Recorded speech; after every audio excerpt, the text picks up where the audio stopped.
Welcome guys to the double Resto Shaman legendary testing. Elemental Equilibrium. Dealing fire, frost, nature damage activates or gives you 15% damage increase for 10 whole seconds. You heard me right, 10 whole seconds. So I'm gonna bait it a little bit. I'm gonna try and get Lava Surge procs. And then Vesper, Riptide, Chain Lightning, Lava Burst, Riptide.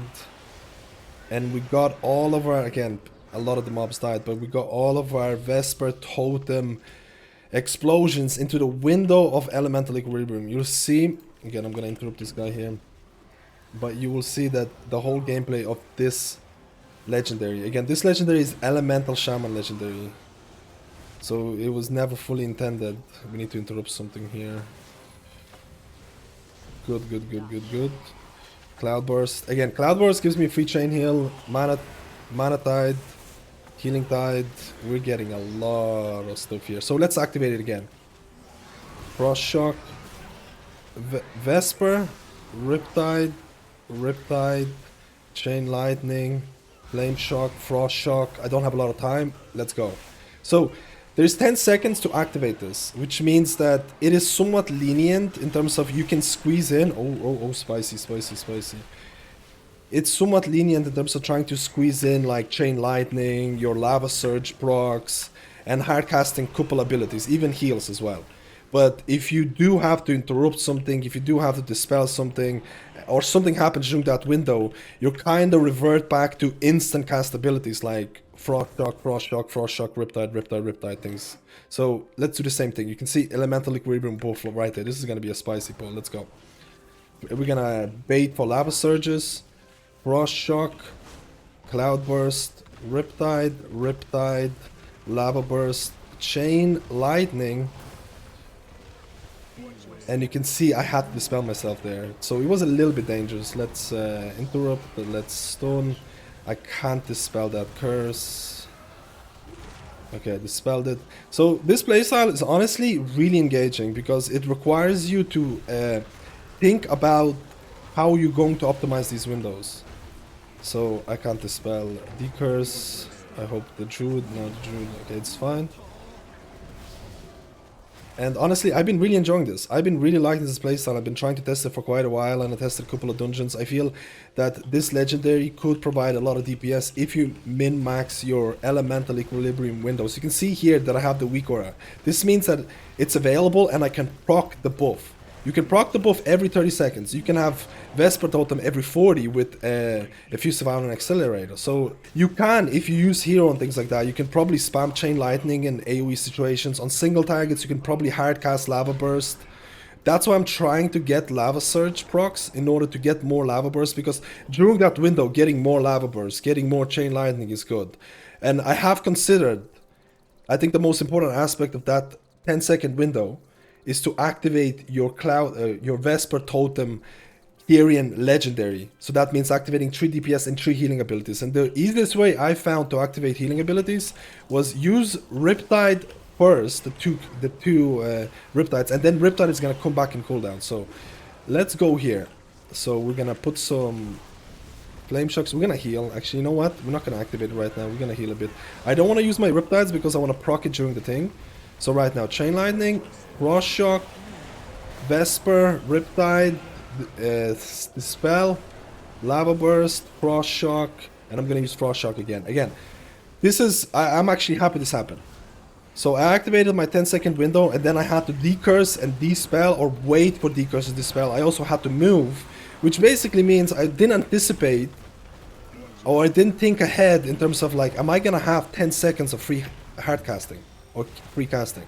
And that's something that I think makes this playstyle a little more interesting, because I think some people are gonna hate this and some people are gonna like this. So let's activate it. Actually, no, we're not gonna activate it for this guy. It'll be fine. We're just gonna heal through it. Again, I am using the Foresight bonus, which gives me the best part of the Foresight bonus. You use Cloudburst, you get free chain heal. You use a Mana Tide or Healing Tide, you get free chain heal. Spirit Link gives you free chain heal.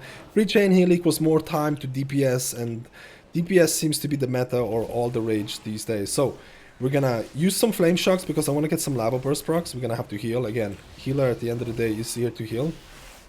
We're gonna use Frost Shock, Vesper, Riptide, Riptide, Lava Burst, Chain Lightning, Flame Shock on this guy, and Riptide at the very end. And we got our burst into it. You could probably squeeze in double chain lightnings, maybe. I'm not sure, depending on your haste and things like that. But if you're playing dangerously, okay, we need to Spirit Link here. This is all good, but you could definitely optimize. I'm not saying this is the best rotation. I'm not saying this is what you're supposed to do, but this is something that I've been practicing. I've been experimenting. It's going to be changing depending on the situation, for 100%. For example, if you have to move, or if you have to dispel, if you have to interrupt, it's going to be a different game. This is going to be really, really spicy. So let's go. Flame Shock, Lava Burst, Frost Shock, Vesper, Riptide, Riptide, Lava Burst, Lava Burst. I'm gonna heal here. I'm getting hit here. Again, I need to dispel here as well. A lot of things happening. I can't dispel that. Decurse, a good decurse. I'm gonna use my Earth Elemental to help out. Defensives. Again, I can't really DPS. Try and dispel or try and interrupt. There's going to be a magic dispel. And I'm just healing here. All of my time spent here is healing, which is fine. Again, it can't become overwhelming, especially if you're playing it for the first time. Keep in mind that I'm using a lot of the tier set bonuses, which do have mastery on them. And I am missing out on domination gear. From my recent testing of a lot of the healers so far, I found that the overall damage at the end of the dungeon sometimes is relatively disappointing. Now, first of all, I am running on high latency. I am talking during the video, so again, it's far from optimal gameplay. And I am using the 4-set bonus, which technically could be argued that, based on my testing, domination shards seem to be a better option for some of the healers, because some of the tier sets for healers give you 0 damage, and you're sacrificing that, or at least you're using that instead of domination gear, and some of the domination pieces or some of the tier set pieces have mastery on them, which gives you less DPS. So my overall DPS in the recent testing for a lot of the healers versus live servers has been somewhat almost disappointing, so keep that in mind. Because you have to remember, I think the biggest winners right now are tanks. So let's apply Flame Shocks. So we're applying as many Flame Shocks, trying to get... we're gonna apply 3 Flame Shocks, we're gonna try and get... Okay, I have to heal a lot here.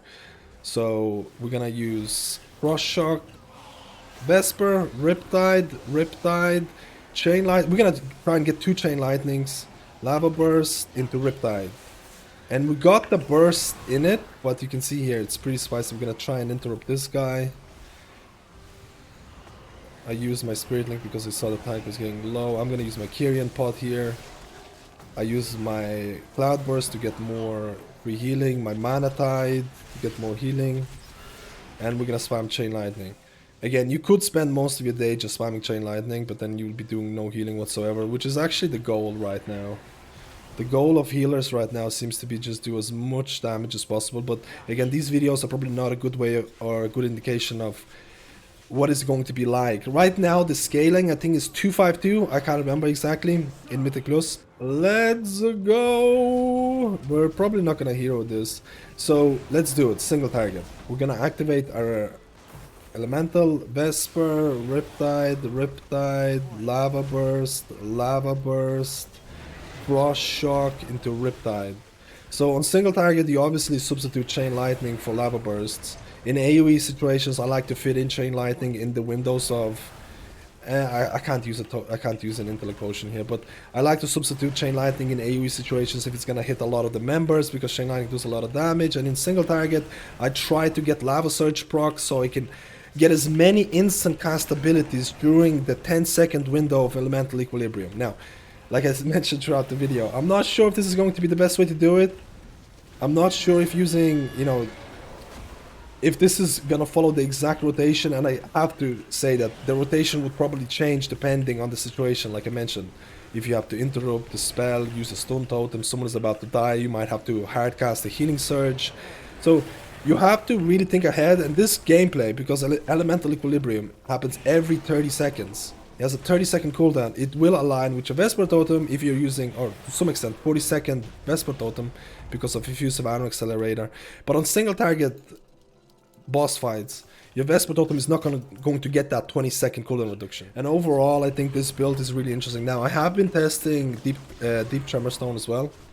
It's something that I've been trying out. I know the Deep Tremor Legendary, the Earth Elemental Legendary, the fact that with Kyrian, with Vesper Totem, the pure DPS of that build is probably going to be the best, if you can use it properly.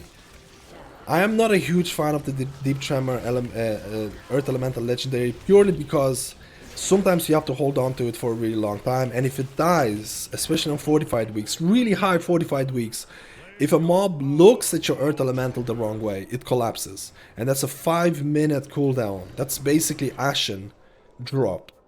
So, but I do have to say, with perfect gameplay, I think that build is probably going to be the most DPS. But it doesn't mean it's going to be the most fun or the most reliable. That doesn't... So, okay, this is going to be a spicy run. Let's do damage. Let's put our Cloudburst. Frost Shock. Vesper, Riptide. We're gonna use Chain Lightning into Lava Burst, into Chain Lightning, into Riptide, and we're gonna continue doing our damage here. I think, like I mentioned at the start of the video, I think if you're playing a tank, you're going to be extremely happy. So, Flame Shock, Chain Lightning, Frost Shock, Vesper, Riptide, Chain Lightning. Let's see if we can get 2 Chain Lightnings. Lava Burst, yeah, we can. So we activated... Okay, this was pretty insane amount of damage right now, and I didn't even activate my potion. That was pretty wild, to be honest. I think you could definitely... Again, I am running with quite high MS, and there's probably going to be a lot better ways to optimize your damage. Like in the AoE situations, trying to get as many Chain Lightnings as possible and things like that. I think that is going to be the play. But at the end of the day, you really want to get your Vesper Totem Kyrian Legendary procs off. Overall, I actually hope that this Legendary combo is going to be the meta. I'm not looking at the numbers, not looking at the potential and things like that, but just looking at the pure gameplay. Okay, let's go and activate it. Frost Shock, Vesper, Riptide, Lava Burst. We're gonna try and get 2 Lava Bursts in. Frost Shock, and then Riptide at the very end, because we only had like 1 second left. I actually think this playstyle is the most interesting out of the legendaries that I've tried out in Mythic Plus. This is probably not going to be usable in raids, at least I'm not 100% sure. Maybe there's going to be some crazy raid Battle Shaman build emerging. Like, I don't know how many people... Let me know in the comments if you would like Battle Shaman to come back. For the people who don't know what Battle Shaman is, it's basically... You use DPS, you use everything DPS, and you only heal when needed, with things like Spirit Link and Healing Tide Totem. So let's do a bit of healing. I think Battle Shaman was pretty popular in the previous expansions and previous tiers. I think it has a possibility of coming back. I'm not sure how many people would like it though. So let's go. Lightning Bolt, Frost Shock, Vesper, Riptide. Okay, I need to place my... Riptide! So you saw, I actually needed to move. I wanted to move my Vesper Totem a little bit more, so I wasted a couple of GCDs there, so it made the whole playstyle a little bit tighter, but I like that. I actually think there's a decent amount of, I don't want to say skill, but there's a decent amount of optimization associated with this build, because the window is quite short, and I like anything that introduces complexity to a class, and you can optimize it in multiple different ways. This is so far probably, I don't want to be talking too much about it, but this is probably my favorite build in terms of the double legendaries. The numbers, again, I say to be very cautious about the overall DPS numbers so far, because a lot of this can change. You can see Vesper doesn't do quite a bit more damage, or at least it's still your top DPS. I could have optimized this run in a lot of different ways. I'm talking while I'm DPSing. Again, I talked about the fact that the 4-set bonus probably doesn't contribute towards your overall DPS, again, field crafting wise, as much as the domination gear did before. Again, that's a still big field crafting, but I felt that domination gear and the loss of domination sockets for healers, for a lot of healers, might actually be a bigger DPS loss than using a tier set bonus. but that's DPS, that's not healing, because a lot of the tier sets are basically all about healing. On top of the fact that some of the tier sets have mastery on them, and mastery is something that you don't want in Mythic Plus. No healer wants mastery in Mythic Plus because it's all about DPS, DPS, DPS, DPS.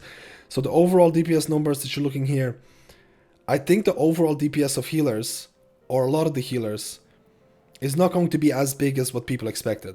At least until you're going to get like 2, 7, 8 items and things like that. So that's something to consider. But in terms of the gameplay, I think this playstyle is really, really fun. And I think it actually is somewhat complex, and it requires coordination, requires to see, like, you know, can I have 10 seconds of GCDs during this window, or am I gonna have to do something else? And I messed up on this run so many times, but let me know how you feel about this playstyle. I have tested Deep Tremor, and the Deep Tremor playstyle I think is going to be one of the top DPS specs or DPS builds for a healer. Because if you can optimize Deep Tremor, Earth Elemental with Kyrian, Vesper Totem, with Mechanicos, you're looking at really, really solid DPS every 5 minutes. But if you mess up, it is extremely punishing. And with this build, it's every 30 seconds that you can get a 10-second buff. It's not that big of a deal if you mess up once. You can do it again in the next 30 seconds or 40 seconds because you want to combine it with Vesper Totem. Let me know how you feel about this video, and I'll see you in my next guide.